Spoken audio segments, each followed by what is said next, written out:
Hey everybody, it's Christian from Triple C Manga Games again. So on today's comic book issue of the day, we're going to go over one of my favorite all-time video games. You've probably heard me say this a few different times, like I do love my video games, but really this is a select few that I'm very passionate about. Borderlands being one, Diablo being another, Gears of War being one, and then a few other off the top of my head, But I'll tell you right now, this came out in 2001, this book did here.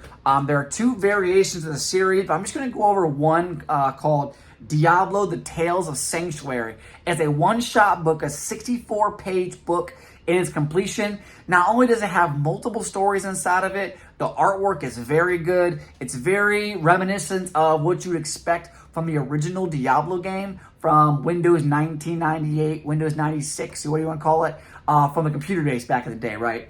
Also inside here, it does show sketch arts and pictures and things from the actual video game. So for those of you that were old enough or weren't as lucky as the few of us to play the original Diablo game on the computer, I'm gonna tell you right now, amazing, okay? One thing we don't realize is that the actual video game did make an appearance on the PlayStation 1 as well. So not only was it on Windows 96, it did transition to Windows 98 when Diablo 2 came out, but the video game did go to the PlayStation. I actually had it on the PlayStation. It was actually difficult to use because it was like you have your mouse, click your mouse. It's just a different system. Because it's a click turn-based, attack-based game, they didn't translate well to the video game station like it does today. But anyways, this is the cover art of the book. This book is amazing. You can see here how you got Diablo in the background. It's pretty awesome. The book just screams Diablo. It's the exact same cover art you see on the video game cover from back in the late 90s, early 2000s, okay? This video game was way beyond its time, okay?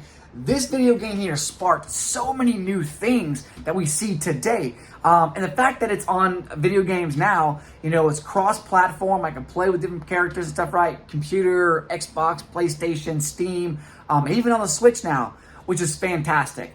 Still today, I know it's more of a cash grab for Blizzard, as much as I don't want to say that. They are, but Blizzard has made some of the most amazing video games to date, okay?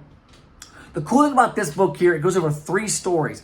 Essentially somewhat of an anthology of stories featuring characters from the video game, okay?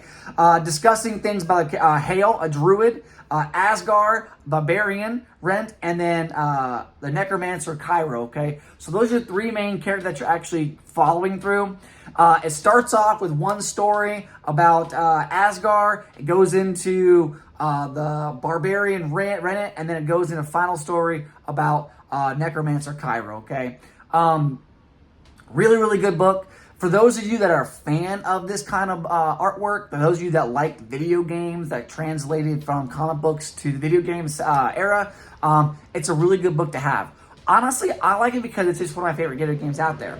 Now, for the price, this book goes for about $5 on the low end and between $50 and $60 on the high end. Now, I haven't seen many of these graded, but this is a smaller style book. You can see here, this is a silver-based backing board and bag, and it is significantly smaller than the rest of the bag and board here, right? But I tell you, this book fits beautifully in here. Like I said, it's 64 pages. It is a beautiful fit. Displays really well. I probably won't get this graded just because, I'm a big fan. Why not do so, right? It's going to be wild to find this book. This book is very hard to come by, and it's a Dark Horse style comic. You'll see here, Dark Horse. But anyways, yeah, let me know what you think. Are you a fan of the Diablo franchise? Did you even know there was a Diablo comic book? There's actually another series comic book, which I'll go over in another video. The other series got Diablo. Let me go back here real quick to make sure I get the full name. The other series is Diablo, just Diablo 2011. So this one's from 2001, okay? And the other one's 2011. And that's it. Everything else is like a Mexican, Spanish type of stuff, right? But nothing crazy. And I think there's a free, yes, and there's a free book from 2000, actually this year. Wow, okay. Free comic book of the day book. original story that takes place following the events of Diablo 4. So now that I know there's a free comic book out there, I'm gonna hunt that bad boy down and add it to my collection. I gotta have all the Diablo books. That's just my goal. Kind of like the Borderlands, kind of like Creed, kind of like other comic book characters that I like. Top of line for me. Anyways, what is your favorite Diablo character? Which game do you like the most? And are you interested in reading the comic books to kind of add a continuation to what you already know about the massive storyline that we see in the great video games that Blizzard has produced to date? Anyways, Christian out.